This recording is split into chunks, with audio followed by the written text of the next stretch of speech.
Ladies and gentlemen, boys and girls, I have with me today on Risk Reward podcast, where we talk to today's entrepreneurs, business owners, and leaders about what it takes to be successful today. A very special guest, Ryan Albaugh. Ryan, thanks for joining me today. Thanks for having me, Michael. It's nice to be here. Absolutely, absolutely. Ryan, tell us a little bit about your business, Event Medical and Safety. Well, Event Medical and Safety, hence the name, provides medical and safety for events. We primarily focus on the medical aspect, so we provide private EMTs and paramedics, and also contract out ambulance services to public private events as well as TV film productions. We more kind of target those public events. Um, and we're overseen by a medical director, so we can also have a doctor on site. We can have nurses, but most of the time, events usually use paramedics and EMTs. So that's kind of where our bread and butter of the event world lies, I suppose. Man, that is awesome. How did you get to how did this business come about? Tell us a little bit about the history. Um, it kind of came by demand. So I am myself an EMT, and I work events. I work on an ambulance. I also work, I guess, primarily as a set medic. So I work in TV and film. I've worked pretty much, you name it, as far as movies, TVs, YouTube, live events, video games, um, commercials, anything is really filmed. I've kind of worked in that space. Kind of what my reoccurring people are. What are the projects you're kind of currently working on? Well, right now, TV and film's kind of slow um, with the strike and things of that nature. But what I guess I am best known for is Judge Judy, which is now called Judy Justice. We just won our second Emmy last weekend at the daytime Emmys. Yeah. Woo!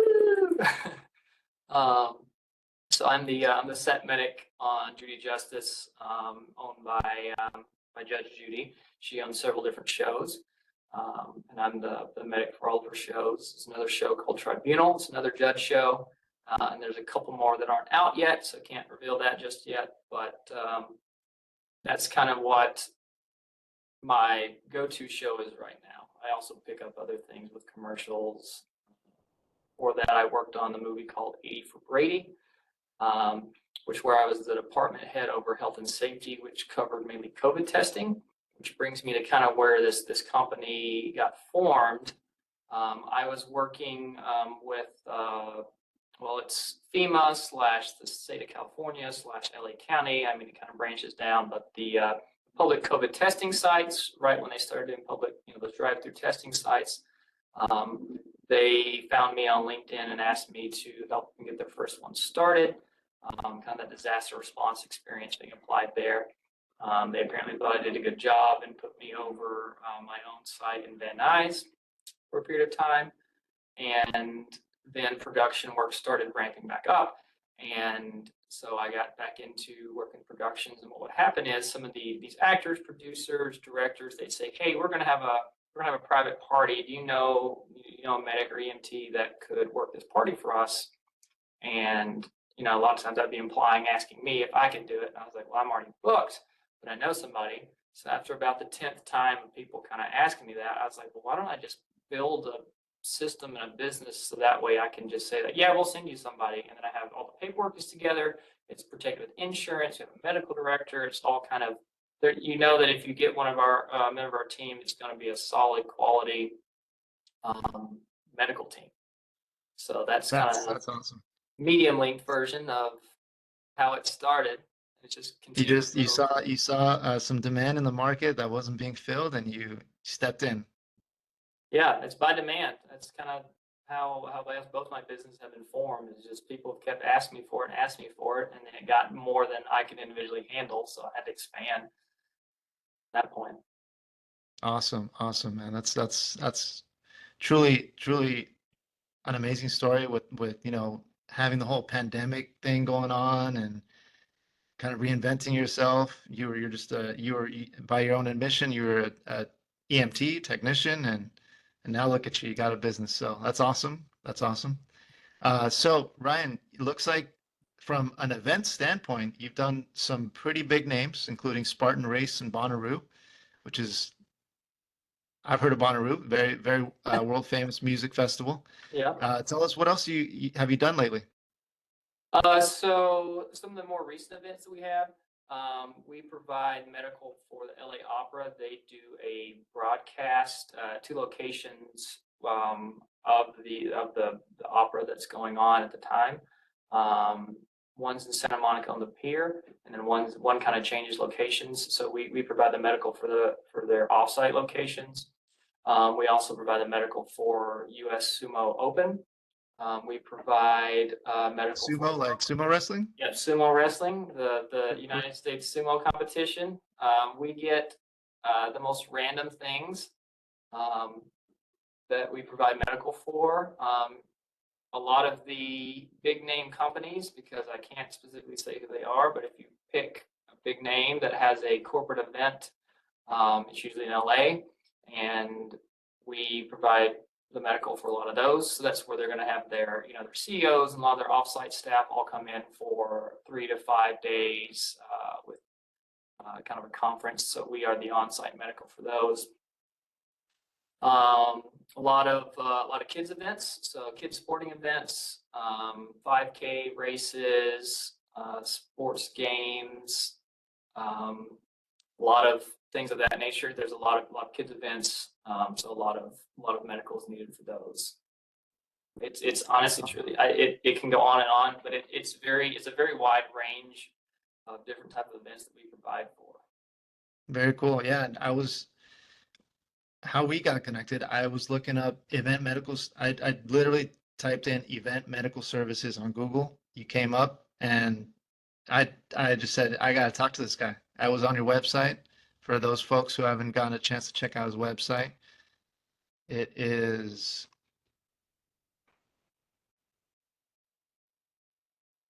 right here. You see Ryan in action, in gear.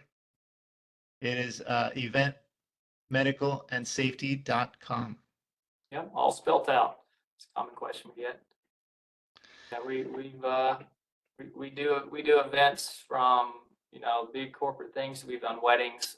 We do a lot of high profile people and live in the hills will have parties. So we provide medical for that as well. We've got staff that are used to that kind of experience and working with those type of individuals. So Very cool. Tell us about how big is your operation now? How did you get started? Was it just you and one ambulance, and how many people you got working for you now? And give us a little bit of an overview of your business. got you. So yeah, well, just me because being an EMT, you have to operate under a medical director. Licensing here doesn't allow you to kind of operate independently. So I had to form a medical director, had to get standing orders, had to get insurance. There's a lot of, obviously in California that loves regulation. There's a lot of regulation in the medical field to be compliant with all that that exists. In addition to that, I also work part-time for several other event companies. And I was just not very pleased with the quality and the caliber and the way that they operated. And I was like, this could very easily be improved. So I kind of took my experiences from not having a good experience to fix things that'll solve problems. We have expanded, and the kind of the way that we operate is our EMTs and paramedics, most of them anyway, are contracted. So they typically are already working in the field in one form or another. They may work at the ER, they may work on an ambulance, they may be a SET medic. They're active in the field, contracted employees, and we have our events that come up, and we will try and match the staff member with the event, because I know all the staff members and know who will be a good fit for kind of what event is coming up. So that way it's a good mesh of the personality types and the experience that they bring to the table. for that. Right now, we have about 25 people on our roster. We have a waiting list of about 30 that want to join us. But we, like I said, right now it's pretty slow in the medical world as far as set medic and production stuff. So to keep the staff that we have actively working, we just don't have the space for new people. I do have an assistant, Alyssa. She works in person with me on some days and remote otherwise. So she helps me with the paperwork. It kind of grew more than what I could individually handle. So she's a big help on getting back to people and putting things together for me. Awesome, awesome, man. We'll love to hear that you're expanding and you got a wait list. So that's cool. In high demand. Awesome, man. And while I was going over your kind of bio here on your website, you are former Marine, former chief of police, and a former firefighter. Man, you don't look like you're over 35, man. I When just did you start working? When you were 5 years old? Just as the next moment now, what I tend to do is do 4 or 5 things at once. So as I told you, I own 2 businesses now. I work part-time for an ambulance company. I work as a set medic on 5 different shows. So I kind of have not much of a personal life. Um, but I've gotten pretty good at multitasking and delegating and knowing that it's time to expand and put staff in place to kind of handle the more time consuming tasks. So it allows me my reach to kind of be further and allows me to do more at once. I started pretty early as far as getting into my career. I started in law enforcement at really at like 16. There's a program called the Explorer Club through the high school. That was through the sheriff's department, not paid, but it's kind of you get your feet wet and get to experience what that career is like, which led me to getting a job right actually the day I turned 18 with the local jail as a corrections officer. And I worked there for a couple of years and then ended up going to college, and the commute was too much. uh, so went to college, then I went to police academy, went to the fire academy. Really, the fire academy was by request. I had several friends in the fire department, and they're like, "You should join the fire department." And I was like, "I don't have any training." Like, "We'll send you to school." So it's like, okay. So I did. I worked on 2 different fire departments. One was volunteer, one was paid volunteer, and so it wasn't a career move, but it was definitely I helped when I was available, and then worked full time as a police officer and worked my way up the ranks. K9, FTO, narcotics, and then actually chief. That again was by request. All these things that I do are because people keep asking me to do it. Maybe I need to learn to say no. Maybe that's what I got to do to slow things down. But To get a yeah, little bit of your own time back, huh? yeah, I just don't say no. I'm a yes man. I say yes too easily. And That's awesome. What department were you police at? so I worked at several different departments. The one that I was actually chief of was called Huntland Police Department. It's Huntland. But if you're from Tennessee, it's Huntland. So you got to roll it all together. It's a small little town. It's got like 2,500 people. It's like 2 square miles. So pretty small, which I actually liked because I previously worked at the sheriff's department, which included the town that I was chief of. And I worked at a city called Deckard Police Department. That is bigger. It's like 15, 16,000 people. So it's bigger for the area. But I like the small town. I've spent more of my time, I feel like, doing assisting people than law enforcement, which I really enjoyed. I feel like I did a lot more of being able to directly help people and spend time with the people in the area to really understand what they needed on a kind of city representative style, to where I could then they're saying this is a problem and I can connect with the other people in the city that could help fix that. And that's why I chose to kind of work a majority of my career in a smaller town, because as I learned, helping people is not about writing tickets and taking them to jail. It's about trying to improve the life and keep the law and order of the area. And there are many ways to do it, many ways to skin a cat, as they say. And just to take the brute force style of enforcement is not always the best way. Sometimes that's the only way people understand and it gets through to them.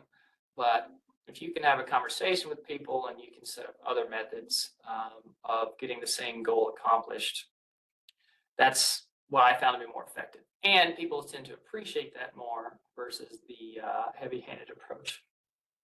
That's a very poignant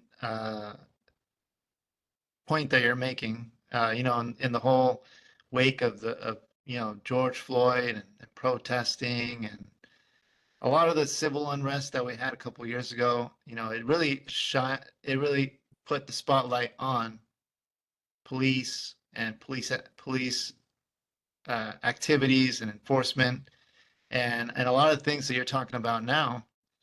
It with more of a social services aspect to it, a consultative or a therapy. I don't want to call it therapy kind of approach to it, but more of a social services approach to it than a policing, cracking down on people aspect to it is very. It's still today. It's very pertinent and part of the discussion.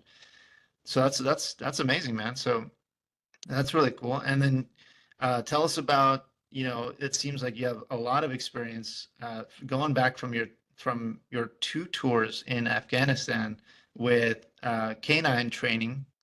Uh, and it sounds like, if I'm not, although I'm not sure I saw it here on your experience here, do you have some sort of canine training business? Is that, oh yeah, you do. Yeah, you do. So tell us a little bit about that. So I was my canine career started. I guess originally I grew up in a household that was big on animals, and my dad would always take in um, the little squirrel whose mother got run over and nurse it back to health and let it go back in the wild. So, starting real early, that's where the love for animals came. And then when I was given the opportunity to be a canine police officer, I thought that was a great meshing of the love for animals as well as the law enforcement career. And then I got the opportunity to be a civilian contractor in Afghanistan, working with the U.S. Army in southern Kandahar province, Afghanistan. Working there, supporting the U.S. forces, did that for about 18 months. And then took a little break to help take care of my grandmother. And then I actually took another job with a different company, same type thing. So a civilian contracted company that was the Department of State, that was responsible for the security of the embassy in Afghanistan, as well as the dignitaries and some other satellite locations there. And that was with a bomb dog. And it's pretty much, searching vehicles, just trying to find explosives so that way you got it before it got to where it was trying to get to. Wow, that's quite a job, and that's tell us about that. Did you see what was like what's some stories that you could share with us about your time in Afghanistan?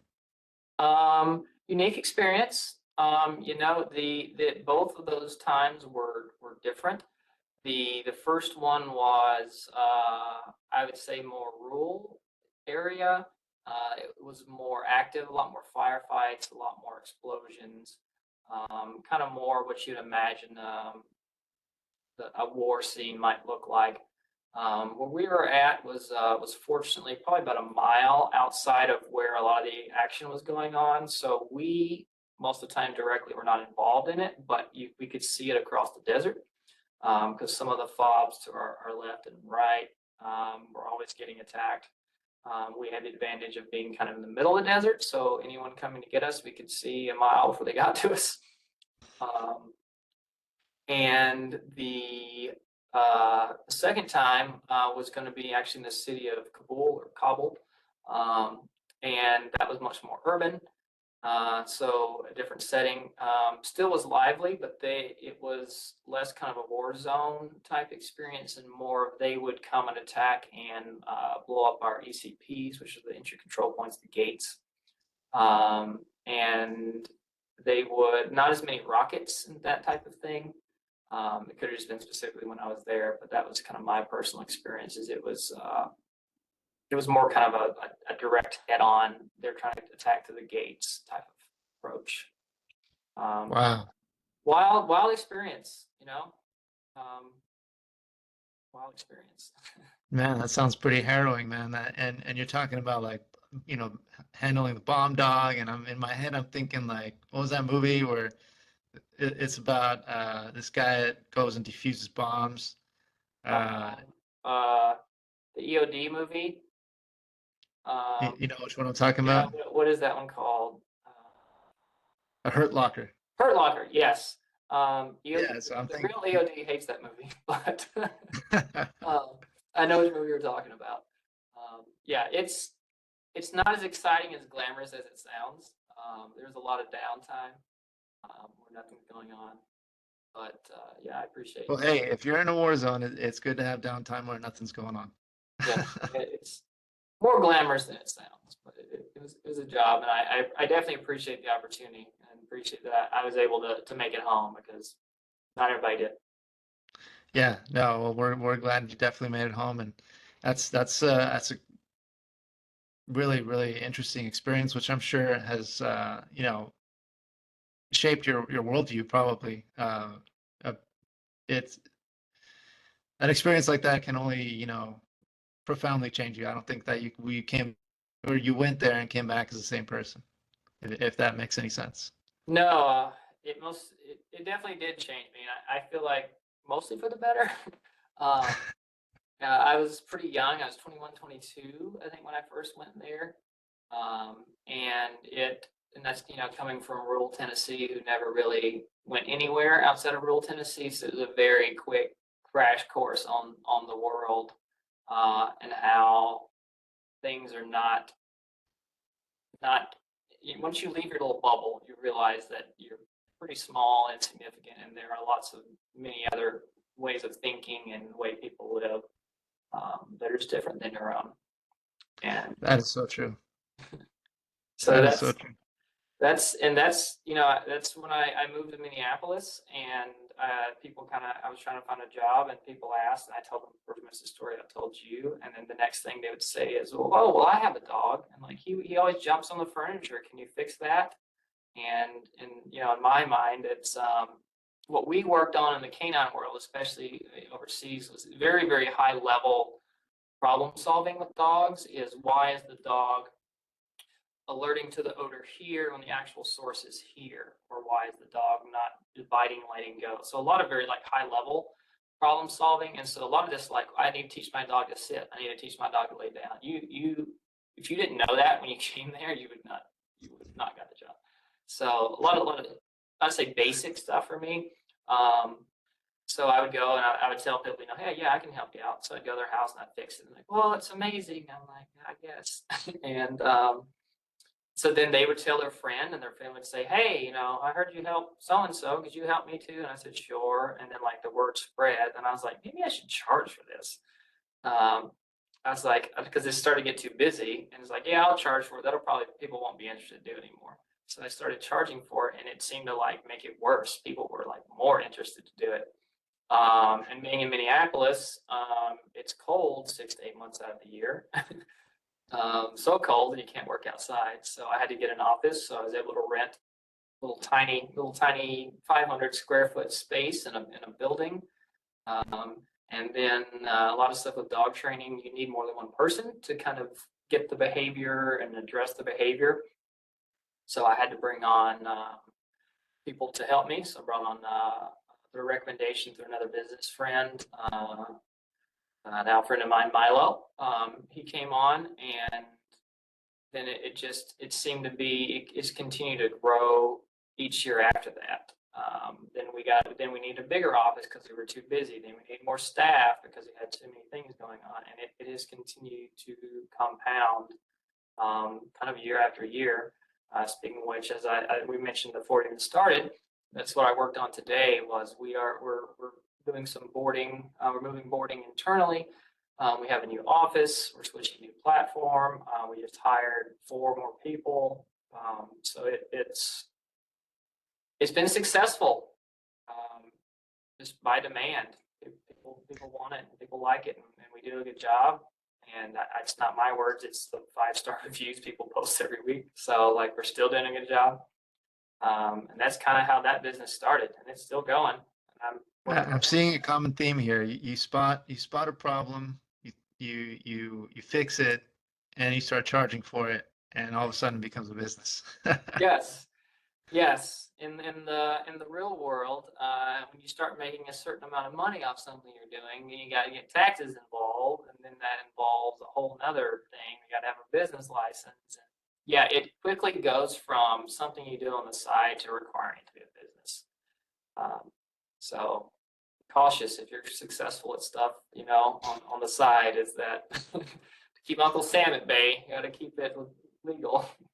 You got to keep Uncle Sam happy because you don't want to poke the bear, huh? Yeah, yeah. Awesome, man. Well, another interesting, great story about starting a business. And how many people you got working for you with the dog training business? Let's see. We have 4 full-time and 4 part-time right now. 8, 7, 8. Don't count me. So That's awesome. So you grew it quite a bit. yeah. Um, yeah, I didn't want it to be a big. We want to focus on quality over quantity. So my goal is not to make it big. It's to just do a good job with the small number. Awesome. It's kind of our target. So I don't want it to get big, but it's already substantially larger than I ever thought it would. If you had told me this would be where we're at now, I would not believe you at all. Hey, sometimes the smallest things turn into big opportunities. Let's circle back to event medical and safety. And what are your plans moving forward with that? Like, tell us about what you got in the hopper. So we have several large events coming up. Some big names. Not sure I can share who they are, but they're a major football sports team in the area. We're doing some of their side projects.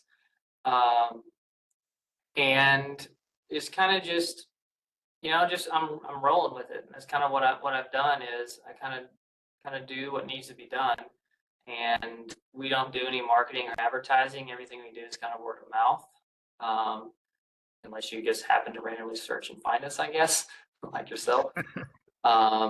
So it's just kind of the clients that we're working with now. It would be great if we had more, not for myself, but for the staff that we have, just to give them more work opportunities. The plan would be to get it a little bigger than where it's at. And again, my goal is always not making it a big thing. I don't want it to be the biggest operation in the area. It's quality, small and quality.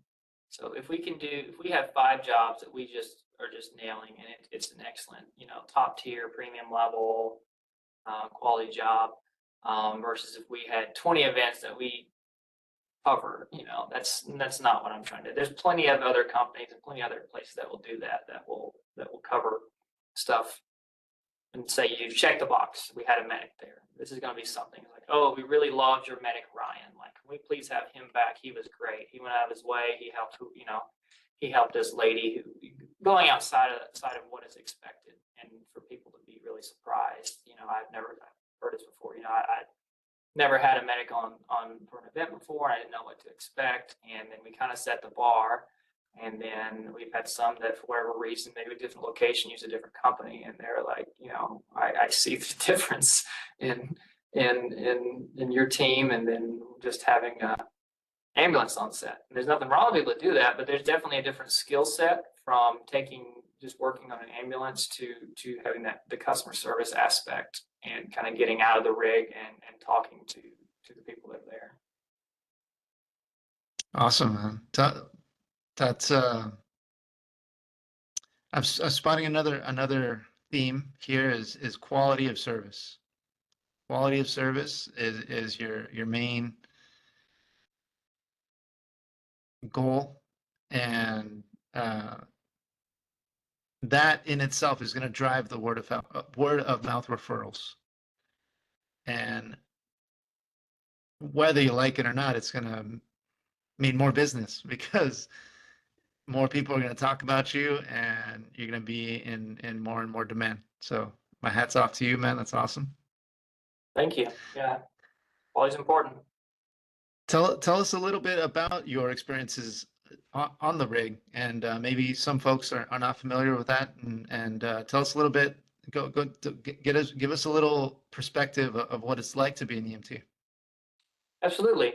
So as you mentioned before, I've got the trifecta of emergency services. Works as a police officer, works as a firefighter, currently works as an EMT, and then also military. So anything emergency wise, up into including war, I've kind of been there and had the opportunity to experience that. Each of them, people group them all, the same: police, fire, EMS. They all kind of group the same, but they're all very different jobs. You've got very different equipment. They all have lights and sirens. That's kind of the commonality with them. EMT has been my most recent change. I think I've been doing it now for 4 or 5 years at the EMT level, and then I worked as an EMR before that, which, if you're not familiar, which most people aren't, of the certification levels in pre-hospital medicine, is you have EMR, which is emergency medical responder. You've got EMT, which is emergency medical technician. You have advanced EMT, and then you have paramedic. And then there's some other little, like, critical care paramedic. There's another little, like, side certification. That's kind of the four different tier levels. Each one allows you to do a little bit more. It's more training, more knowledge, a little higher scope of practice. And so when I work as an EMT, to the company that I work with, they do primarily what's called IFT, which is interfacility transport. So that is going to be if your grandmother is at the hospital. She normally lives in a nursing home, but maybe she had some problems. She had to go to the hospital for a bit. Well, now she's better and she needs to go back to the nursing home, but she doesn't need to take an Uber home. So that would be transporting her from the hospital to the nursing facility. And that can be what they call BLS. So basic life support, kind of the base level transport, pretty low risk, not zero risk. So BLS transport, and that's a pretty normal calm one. Not always calm, they're not always routine, but that's a good kind of example. There's also what they call ALS, which is the advanced life support. That is typically either two paramedics and one paramedic and EMT. And that's going to be usually requires cardiac monitoring. So people having a heart attack or having heart complications, they need to go to more of a cardiac special hospital to be transferred of that nature. And you have what they call CCT or SCT, critical care transport or specialty care transport. So those are going to be real sick people that need to be moved for whatever reason. They're going to be on ventilators. They may be in a comatose state. They may be actively having an emergency at one hospital, but they're having a stroke, but they're not able to. There's not stroke centers. So they got to be transferred. So that's kind of the different levels of what the IFT does. That's not exclusively what the company does. We also have some 911 contracts, because the way that if you call 911 and the ambulance comes, depending on the area, is going to be who responds. Here in LA, most of the time it's the fire department. They're the primary provider, but they also do have contracted private ambulance companies that will respond in addition to or independently. So that's going to be, and those are typically contracts the company has to bid on and win, and then fulfill the set needs. It's all bureaucracy. A little more complicated than people think. You call 911 and an ambulance comes. There's a lot more in the back end. I've also done some of that. We've got a contract in Orange County. I've worked that, where it's the same type of thing. Somebody calls 911, then we go and respond. And it could be anything. It could be somebody stubbed their toe. It could be somebody actively dying. I mean, there's a wide range of kind of what you see. Very common question I get is, what's the worst you've seen? Not a wonderful question to ask people. Because every time I've told people honestly, their face kind of drops and they regret asking that. um, but let's just say that if you take a sport bike, like a Honda CBR, and you drive it 180 and you hit a dually, kind of what might come from that is probably the worst I've seen. um, to keep it kind of PG rated. Yeah, this is a family-friendly show, so let's Yeah. keep it at that. Um, so yeah, so it's a wide range, and it's always different. It's got to say the emergency service is always different, and it's even if it's the same people that you're familiar with, um, it's never the same. So that's probably why I keep doing it, because each time is another opportunity to learn from that experience and to grow with it, and to see that just life is always changing, and gotta be adaptable. Adaptable. That's all these jobs are, just being adaptable. You know, I was in front of a general manager of an ambulance company here in the San Fernando Valley, and I don't think it was me that asked him. I think it was my partner asked him, "What's the worst thing you've seen?" And he gave us a story very similar to what you're describing: motorcycle going way too fast, T-bone, guy flew over the bike, flew over the car that he T-boned, and just a mess. It was just, but he got into graphic detail, and it was pretty pretty gruesome. I don't mean to laugh at that sort of thing, but it's like one of those things that makes you like uncomfortable where you kind of can't help but laugh. Yeah, Man, very it's common coping mechanism in emergency services. yeah, exactly. That's a good word for it. It's a coping mechanism, right? Like it's so bad, like you just man. Anyhow, let's keep the PG nature of the show going here. So, um, which brings me to yeah. Thanks for giving us like an overview of the EMT profession. What are some, if you are starting from scratch, or you're going to coach someone on how to get started, what would be your recommendations of getting into the industry? Um, so it's just to be meaning specific, like the emergency services, like EMT. Yes, yeah, EMT industry. Um, I think I would do some, going to school, to an EMT school. It's not that long of a school. It's not overly difficult. I would say it's not easy. Definitely not quite. It's a harder school if you're not from the medical field. So if you're coming straight off, not knowing anything medical wise. Um, reason I say going to school, because if you go to school, you're going to gain that knowledge, and that's partly why I originally went to EMT school, because I originally wasn't going to go into the EMT field. I wanted to take the school because I thought having that knowledge um, would come in handy when I, from working in police in a small rural area and waiting 20, 30 minutes for amps to get there and not having a whole lot of medical training, just simply, like watching people die, basically. It's just like, can I do something? What can I do? Or is it something of just like, there's nothing I can do? And one too many times of that happening, and finally it's like, you know what? I need to go to school to be able to identify there is an emergency and here's the steps that need to occur to address that. Not only work-wise, but personal, family, friends, stuff happens all the time. And just simply having that knowledge will make a big difference. Hopefully it's never needed, but knowing that and being able to identify that, hey, you're having a heart attack, we need to get you to the hospital, or like, no, you just got heartburn, don't worry about it. And if someone goes down, knowing how to do CPR. So it's pretty, EMT level is pretty basic, emergency medical knowledge, and that it's just not going to hurt anyone to know that. Um, I would say it would hurt if you think you know more than you do know, but if you work within your scope that you've got, and you've tested on it, and you know you've been serving on it, you don't even have to work in that field. It's going to be a good certification just to have. And a lot of times, certain jobs will even give you a boost in pay to do that. If that's too much, because EMT schools can cost $1,500 to $3,000 maybe, depending on where you go. I went to UCLA because it's supposedly supposed to be the best in the nation. I mean, is it or not? I don't know. I've only been to one EMT school. It was good. I really liked it. They had good instructors, a good director of the program, and I thought it was a good program. And I picked them because Are EMT programs like you have to do?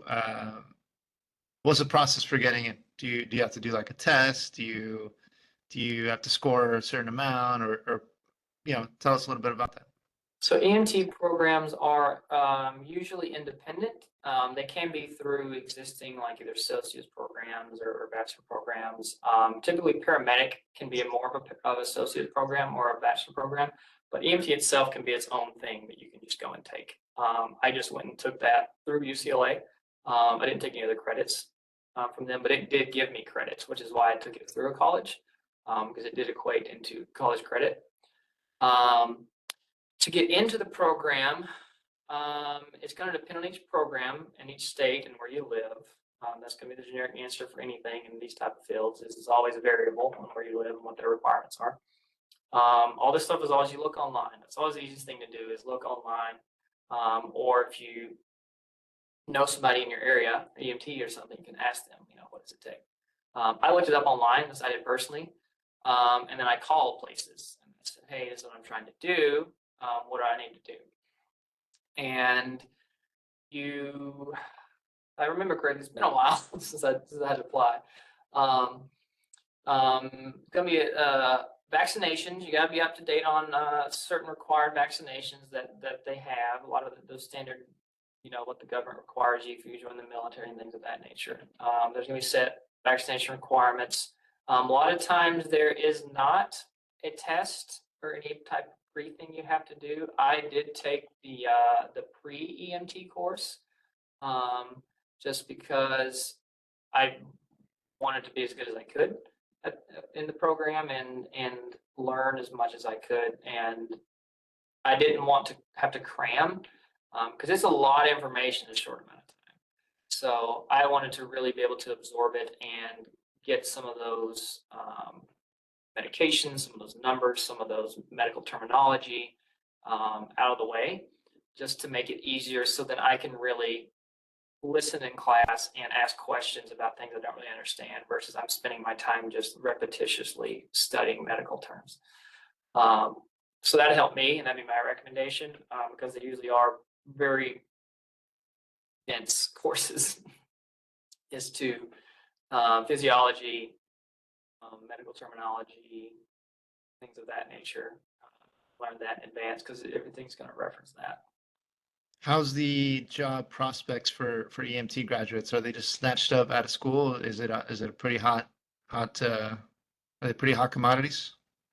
So some of the schools will have partnerships with companies and things like that. I've actually, my event medical company has been contacted by an EMT school. They wanted to partner with us for new EMTs to have a place that they could go or just know that they can come and at least apply with us. I think it's a great idea. Unfortunately, it doesn't work for what our business model is. We want very experienced people.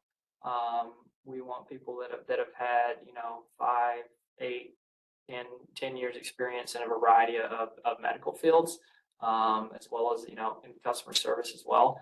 So I said that we have some large events where we have 15, 20 EMTs, that would be a great opportunity for them to come and learn with somebody else. But most of what we do is 1 and 2 people. So it's going to be very, like I said, it's going to be a celebrity party. So like, we don't need a brand new, we need somebody who's, I say, old and crusty and crotchety. Seasoned. There you go. Yes, Seasoned. there you go. That's a much better word. Yeah, we need a good seasoned person. Awesome, man. So there Well, are there are definitely opportunities. It depends on what you want to do. When people say EMT, they think an ambulance, but there's a lot of things you can do. You can work in a hospital, you can work in a doctor's office, you can do COVID testing, which is not really that much of a thing anymore. There are a lot of different ways that you can use that certification. It's not only on an ambulance. There's also lots of different types of ambulances. Like I said, IFT, 911. There's traveling contracts. You know, you can work on a mobile rig. You can, there's a large variety of things that you can do. And it's not just working on an ambulance. That is where you're going to definitely get the experience and the exposure. So I guess long-winded answer to answer your question, is it hard to get a job? Not right now. Even less so during COVID. But is it the job that you ultimately want? Not going to be able to probably get that right out of the gate. But will you be able to get some sort of job? Yeah, I definitely say so. If you're willing to work on an ambulance and not really care where it's at and what time you work, yeah, you get a job. I could get you a job today if you wanted one.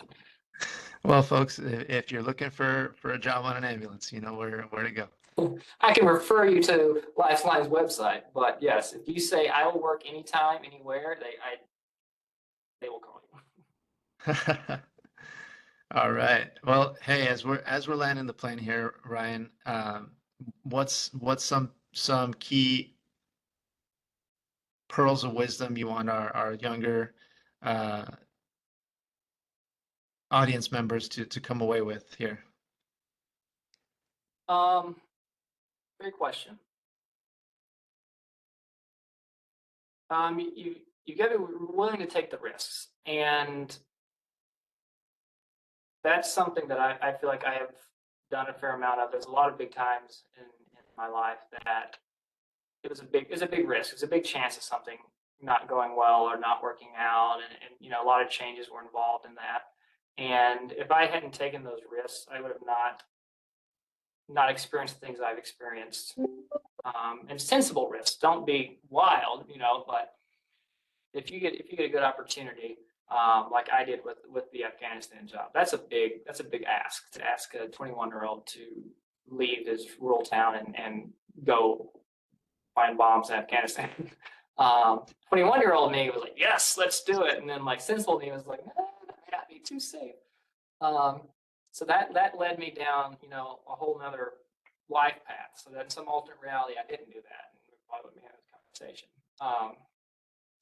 And, you know, it's find something that helps the community, because everybody, I feel like now, is about the popularity on Instagram. Obviously I work in TV and film and want to be famous and make money. And, you know, it's part of the problem in emergency services these days. And I feel like what kind of came, you know, out of some of the uprest with the police activity, is that kind of lost sight of why you're doing the job. Is you're trying to help people and do stuff not for yourself. And sound like an old man, but I don't feel like younger generation does that anymore. It's about me and how can this help me, and everybody look at me. And we've got it. These police jobs that they're open.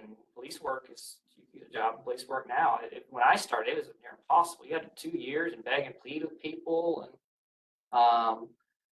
and now they're hurting. And the same problem that I said would happen is it's going to drive the good quality law enforcement officers out of that field, and it's going to create this vacuum that anyone and everyone is going to fill, and it's maybe not going to be people with ideal intentions. And I'm just concerned that it might compound the issue that's being presented. So Great point. So if you got a good heart and you want to help people, you know, go into emergency services. It's a good opportunity to help people. If you like me, and I like instant gratification, I like to see that I've directly helped, and right away I see that it helped. Emergency services gets you that. Not always. A lot of times it's longer term, but it allows you to get some of that gratification and that feel good, that like I saved this person's life. I like saw it happen. So if you've got that drive, you're not going to be rich. You're not going to make money. But again, it's not all about that. So like I said, I worked on ambulance yesterday, and I loved it. And it's very fulfilling to me. So you got to find what fulfills you. And to reiterate on your EMT question, make sure it's for you. Same thing, police, fire. Before you invest too much of your entire mindset and tunnel vision into going to that career, you may find out that it's not for you. You may be able to find out you can't deal with that you see blood once, and you're like, you know what, I can't do this. And they're not easy. They're most definitely the harder jobs in the world that you can do. So do a ride along. I know that our ambulance company has a ride along program. If you don't want to go to the school route, do a ride along. Police department do ride alongs. I'm sure the fire department probably does. Go ride for a day. See what it's like. See if this is what happened to me when I first got into it, a ride along. I did it, and I was like, this is it. This is what I want. This is what I want to do. Awesome, man. Well, hey, I think you summed up things perfectly. The name of the podcast, Risk Reward. You got to be willing to take the risks, and the reward will come, right? You can't be too overly concerned with the money. It's there are the rewards. There are other So, rewards. Correct. It'll come. Ryan, thank you so much for your time today. It was a real pleasure having you share your stories with us and tell us a little bit, give us a peek behind the curtain of the EMS world and share your stories, your war stories, literal war stories, and all that good stuff. So, Ryan, thank you very much. Thank you, Michael. It was nice to chat with you. Thanks for listening.